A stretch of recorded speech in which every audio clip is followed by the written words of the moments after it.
President William Ruto, once hailed as the hustler's champion, has seen a dramatic shift in public opinion since his election in August 2022. Initially celebrated for his promises of change and support for the common Kenyan, Ruto's presidency has become synonymous with discontent and frustration. In this video, we'll explore the reasons why President Ruto has become one of the most disliked figures in Kenya today. But before we get started, don't forget to like this video and subscribe to our channel for more informative content like this. Number 1. Unpopular tax policies. One of the most significant reasons for President Ruto's unpopularity is his administration's aggressive tax policies. Ruto has been mockingly referred to as Zakayo, a reference to the biblical tax collector Zacchaeus. Since taking office, he has introduced numerous new taxes and increased existing ones. Many Kenyans feel betrayed, as these tax hikes contradict his campaign promises to support the financially struggling hustlers. Ruto defends these taxes, arguing that they are necessary to reduce government borrowing and manage the national debt, which has ballooned to 10 trillion shillings. In his Independence Day speech on December 12th, he acknowledged the taxes were painful, but claimed that these sacrifices would make Kenya's freedom fighters proud. However, this justification has done little to quell the public's frustration. Number 2. Increased cost of living. The rising cost of living has become a daily struggle for many Kenyans. Higher taxes on fuel, increased costs for essential documents like identity cards and passports, and a general rise in prices have all contributed to this crisis. The doubling of fuel taxes to 16% has particularly hit hard, leading to higher transportation and goods prices. Street protests earlier last year, some of which turned deadly, highlighted the public's frustration and anger. The pain of taxes dominates everyday conversations, especially as the cost of basic necessities continues to rise. Many Kenyans believe that these taxes are only funding government extravagance rather than improving public services. This perception has grown, particularly after Kenya's controller of budget raised concerns over wasteful spending, including domestic and international travel by government officials. Number 3. Perceived government extravagance. Amidst the economic strain, the Kenyan government's spending habits have not gone unnoticed. Reports of wasteful spending by the controller of budget, particularly on domestic and international travel by government officials, have fueled perceptions of extravagance. President Ruto himself has defended his numerous trips abroad, claiming they are essential for seeking foreign investment and job opportunities. However, this defense rings hollow for many Kenyans struggling to make ends meet. Ruto, who has made over 40 trips abroad in about a year, insists these trips are vital for securing foreign investment and creating job opportunities for Kenyans. However, the public sees this as excessive, especially when coupled with the economic hardships they face daily. The government's announcement of budget cuts and reduced spending on foreign trips came too late to change public perception. Number 4. Job losses and economic challenges. The private sector has faced significant challenges under Ruto's presidency. According to the Federation of Kenyan Employers, around 70,000 private sector jobs have been lost due to rising operating costs and business closures. The government's heavy tax burden on businesses has been a major factor, discouraging investment and forcing some companies to relocate or move into the informal sector to avoid taxes. The government, however, disputes these figures, claiming it has created hundreds of thousands of public sector jobs and negotiated overseas work opportunities for Kenyans.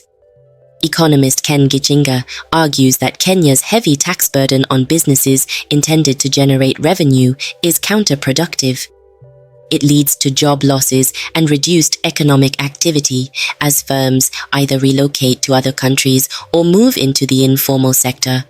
This has had a ripple effect on the economy, leading to increased unemployment and financial instability for many Kenyans. Number 5. Harsh tax enforcement. The Kenya Revenue Authority has taken aggressive measures to enforce tax compliance, which many business owners perceive as harassment. Stories of tax officers with paramilitary training raiding businesses, demanding detailed financial records, and creating an atmosphere of fear have become common. This aggressive approach has driven some businesses to resort to cash transactions or redirect mobile payments to personal accounts to avoid scrutiny.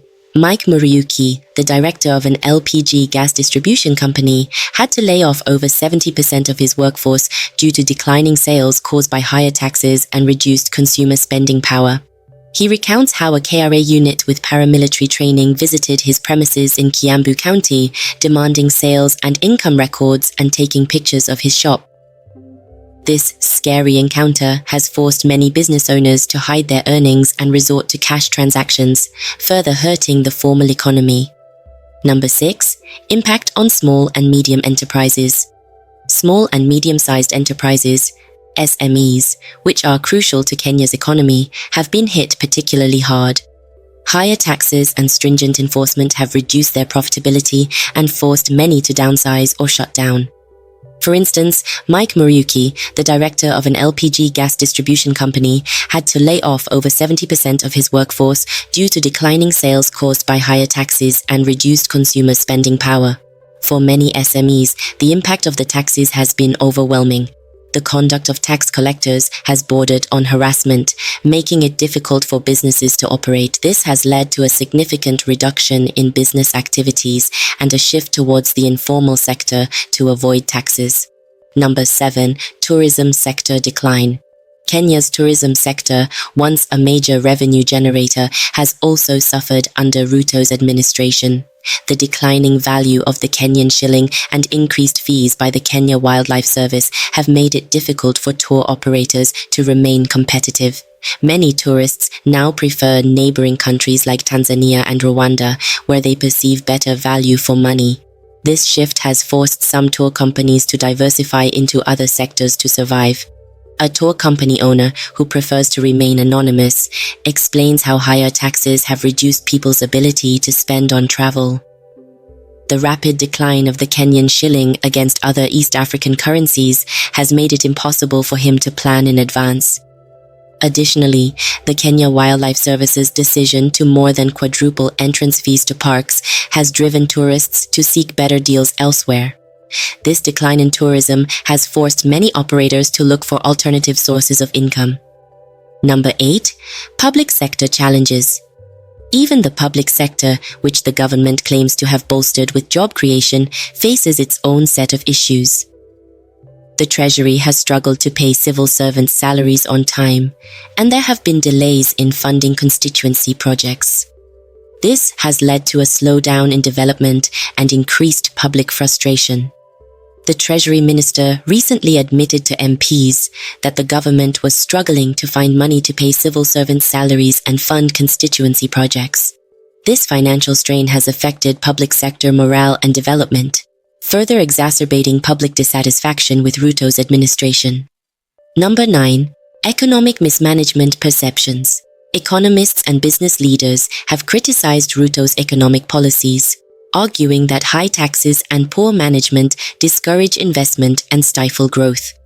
Ken Gichinga, an economist, points out that the heavy tax burden on businesses intended to generate revenue is counterproductive, as it leads to job losses and reduced economic activity.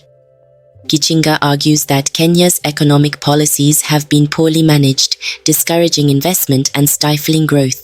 He believes that the government needs to review its tax policies to encourage business growth and economic stability.